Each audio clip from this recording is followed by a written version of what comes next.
Priyanjali Mukherjee, Assistant Professor of Electrical Engineering Department of Narula Institute of Technology. This is our second lecture of the Control System 1, and this video has been made for the Electrical Engineering third year students for the course of Control System 1. In this video, we will discuss on the control system, the requirements of a good control system, the classification, open loop and closed loop system, comparison between the open loop and closed loop system with the practical examples and the effects of the feedback. So, what is a control system? When a number of elements are combined together to form a system that can manage, command, direct or regulate the behavior of other devices or the systems to produce the desired output, then it is called the control system. As the system controls the output, so it is known as the control system. Each element connected to the system has its own effect on the output. A control system is a system which provides the desired response by controlling the output. So, the given figure shows the simple block diagram of a control system, where input is given to a control system which is the combination of different parts, and according to this input the system produces an output. Now, the human civilization is being modernized day by day. The demand of the automation is increasing accordingly. So, automation highly requires the control of devices, and in recent years the control systems have played a central role in the development and advancement of modern technology and civilization. Practically every aspect of our day-to-day life is attached less or more by some control system. A toilet tank, a refrigerator or an air conditioner, geyser, even an automatic iron are control systems. These systems are also used in industrial processes for more output, and we find control systems in quality control of products, weapon systems, transportation systems, power systems, space technology, robotics and many more. So, the system used for controlling the position, velocity, acceleration, temperature, pressure, voltage, current, all can be considered as the examples of a control system. Next, the requirements of a good control system. So, to be a good control system, first requirement is the accuracy. The accuracy is the measurement of tolerance of the instrument and defines the limits of the errors made when the instrument is used in normal operating conditions. The accuracy can be improved by using the feedback elements. To increase the accuracy of any control system, error detector should be present in the control system. And the next requirement is the sensitivity. The parameter of the control systems are always changing with the change in surrounding conditions, the internal disturbances or any other parameters. This change can be expressed in terms of sensitivity. So, to be a good control system, it should be insensitive to such parameter variations, but it should be sensitive to the input signals only. And the next one is the noise reduction. An undesired input signal in the system is known as the noise. So, a good control system should be able to reduce this noise effect for its better performance. The next is the stability, which is very important characteristics of the control system. For the bounded input signals, the output must be bounded and if the input is 0, then output must be 0. Then such control system is said to be a stable system. And next is the bandwidth. For operating frequency range decides the bandwidth of a control system, and bandwidth should be as large as possible for the frequency response of a good control system.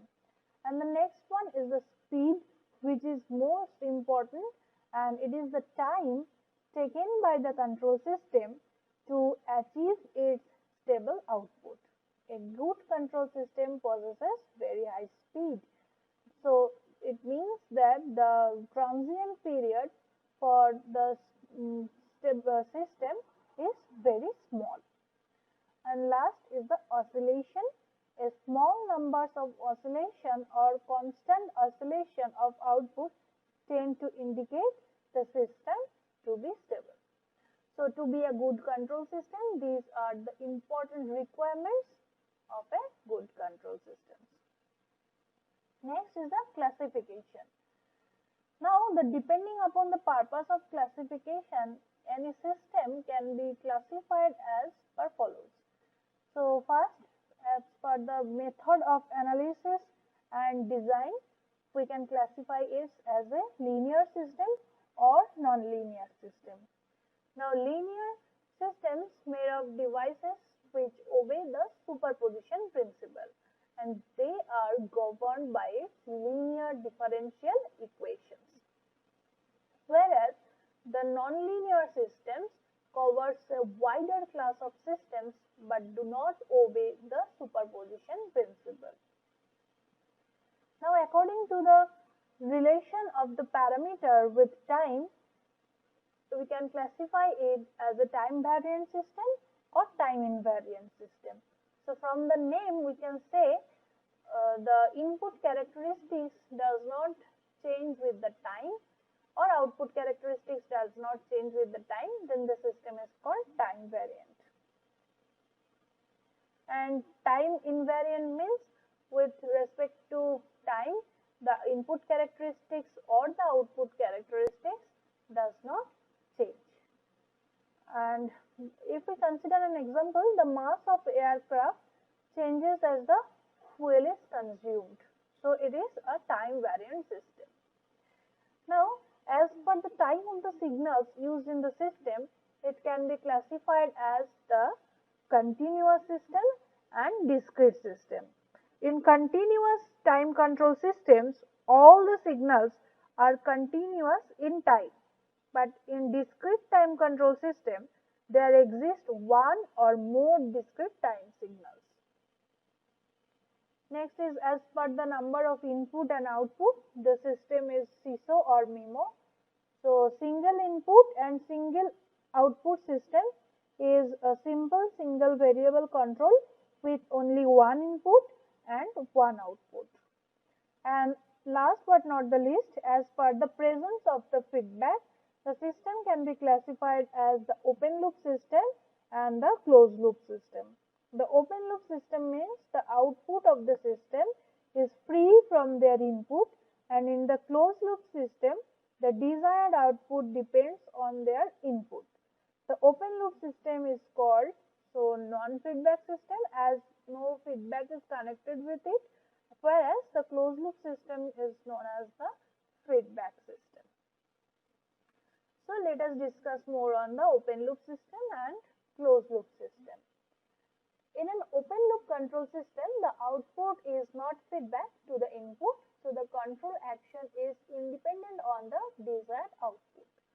So the following figure shows the block diagram of an open loop control system, whereas the input is directly fed to the controller, and as per the input, the controller takes the control action and it produces the actuating signal. This actuating signal is used as the input of the plant, and as per the actuating signal, the plant produces the output. So there are some features of the open loop control system, such as it is simple in construction and design, it is very economical and easy to maintain. Generally, these are the stable systems, and it is convenient to use. Output is difficult to measure.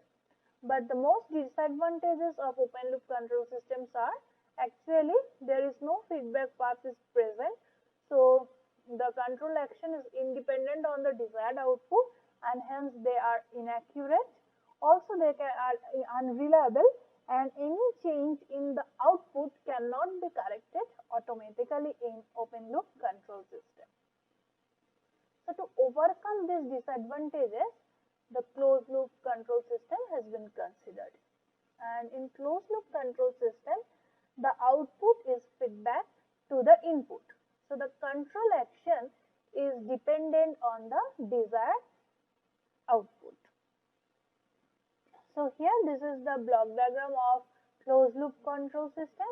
Here instead of the input is directly fed to the controller, the reference input and the feedback loop goes to the error detector, and the output of this error detector is actually the algebraic sum and or algebraic difference between the different inputs coming to it.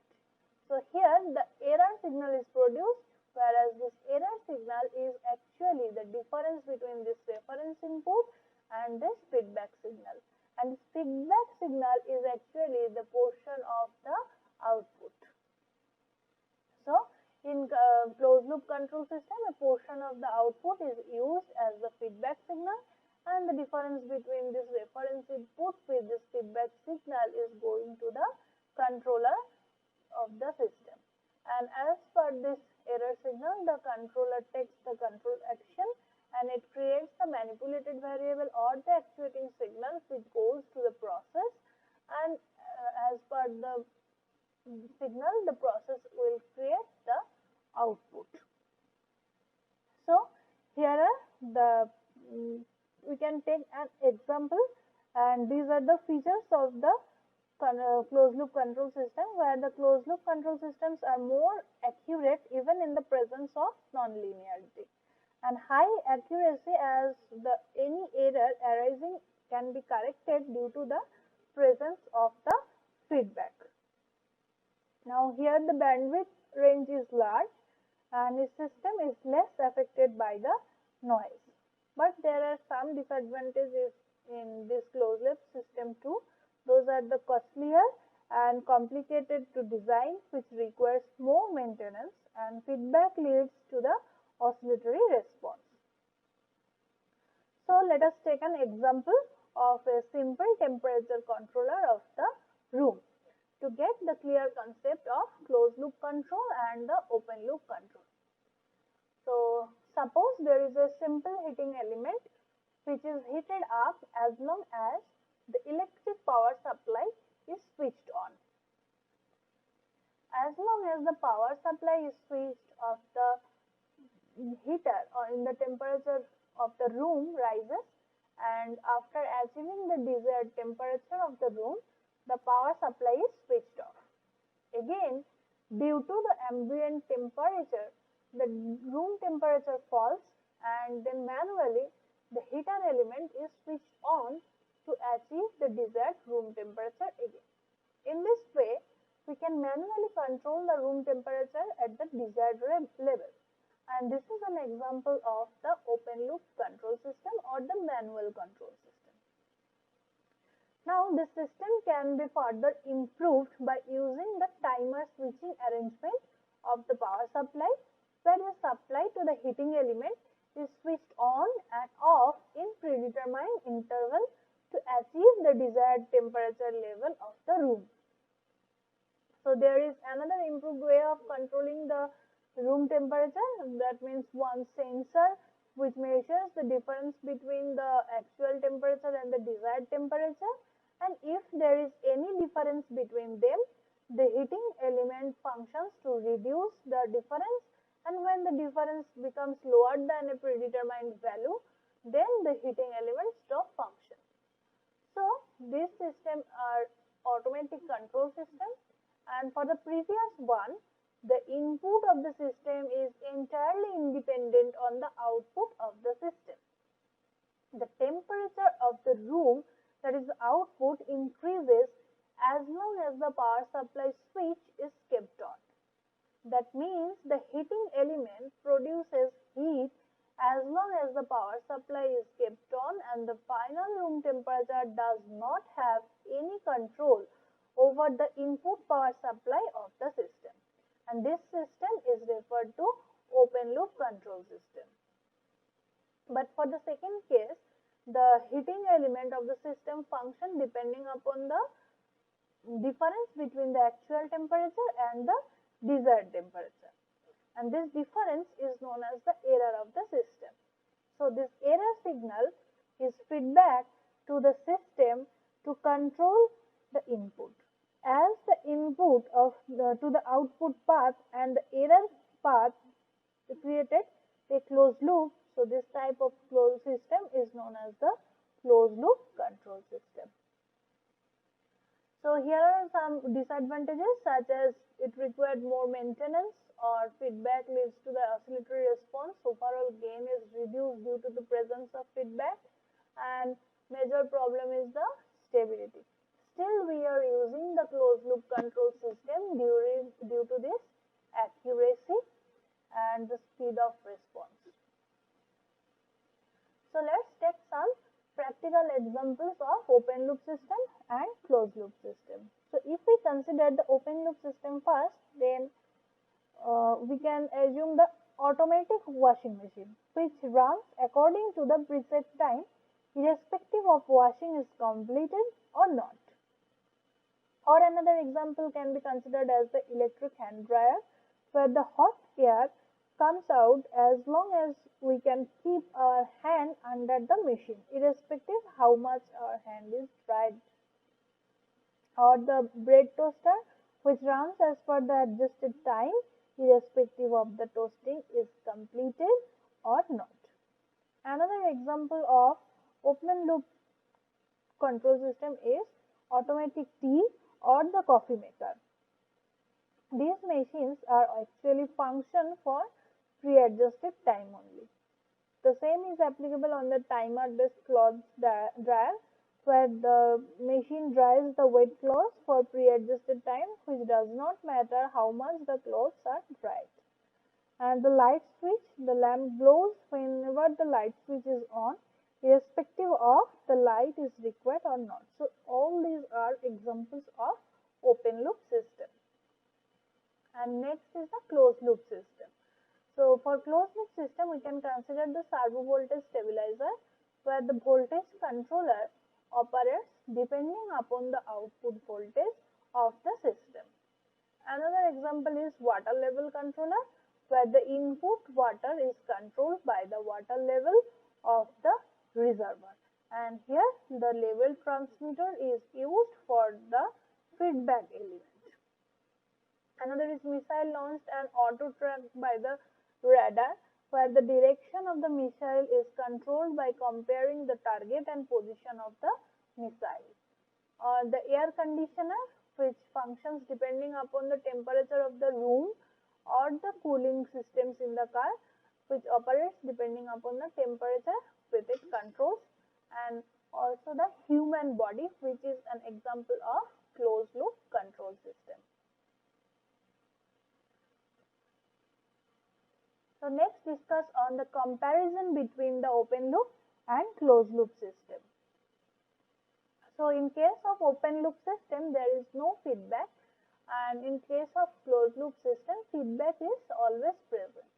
In open loop system the input is directly fed to the controller, whereas in case of closed loop control system instead of the reference input the difference between the reference input and the feedback signal is fed to the controller through the error detector. So in case of open loop system error detector is not present, whereas the error detector is always present in case of the closed loop control system. The open loop control system is easy to construct and it is economical, whereas the closed loop control system is costly and complicated in construction. Open loop control system is maybe stable one, but closed loop control system may become unstable. In case of open loop control system, the bandwidth is always less, and for the closed loop, it has the large bandwidth. And for the open loop, it is inaccurate and the maintenance cost is less but also unreliable. Whereas in closed loop control system, it requires more maintenance, it is accurate as well as reliable. And we have already discussed on the different examples of the open loop and closed loop controls.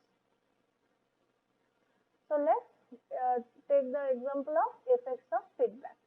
So what will happen if we use the feedback in a system? So this one is the block diagram of a feedback control system. That means actually a closed loop control system. Whereas this R is the reference input and E is the error signal.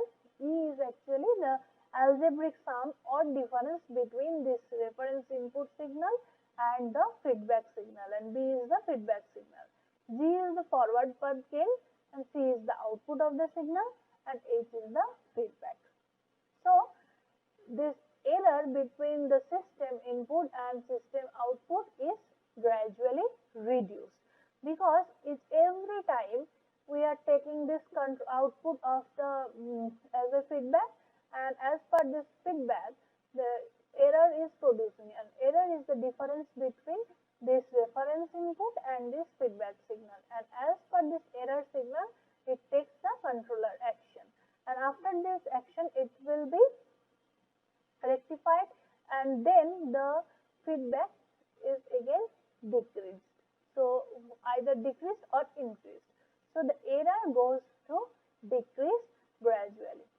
Now the system gain is also reduced, and the sensitivity of the system has been increased, but the stability may be affected due to the use of the feedback, because in closed loop system overall gain is reduced, but the stability, which is the major problem, and with more care is needed to design a stable closed loop system.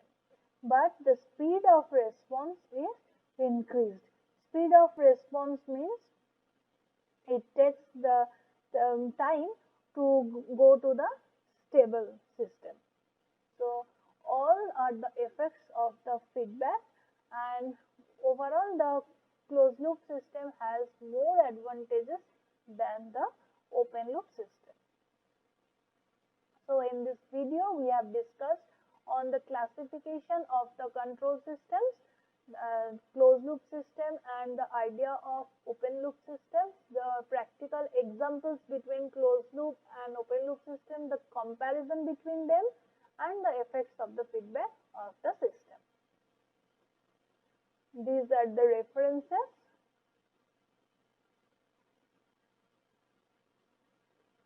In the next video, we will discuss on the mathematical modeling of the control systems.